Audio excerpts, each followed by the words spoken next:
Muhammad Ramdan Pomanto kembali aktif menjadi wali kota Makassar pasca cuti 2 bulan mengikuti kampanye pemilihan gubernur Sulawesi Selatan, Pilgub Sulsel.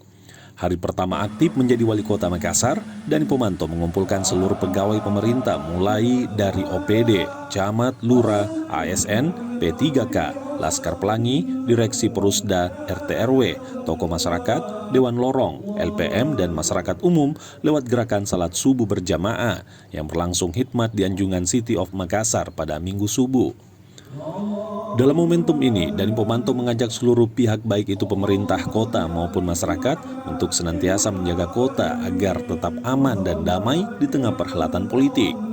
Dirinya akan menjaga jalannya demokrasi di kota Makassar agar berlangsung dengan baik, bahkan Dani Pomanto berjanji tidak akan ada konflik of interest.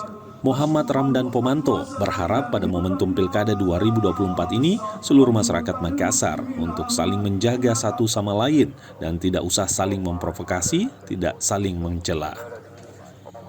Saya yakin bahwa penyelenggaraan salat subuh berjamaah ini insya Allah akan berlangsung dan kenyataannya alhamdulillah berlangsung menjadi pembeda di antara kalian.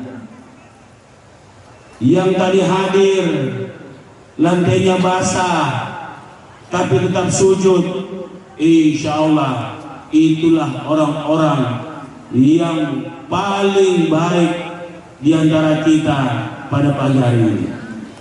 Salat subuh saja sudah orang-orang terbaik.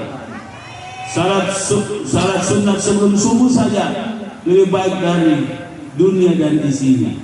Apalagi diuji dengan basah, diuji dengan hujan, tapi tidak gentar.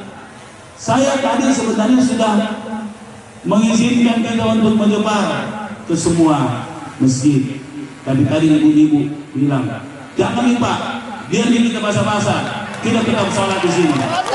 Terima kasih. Dan saya lihat para RT RW wanita yang tangguh, saya lihat luar biasa.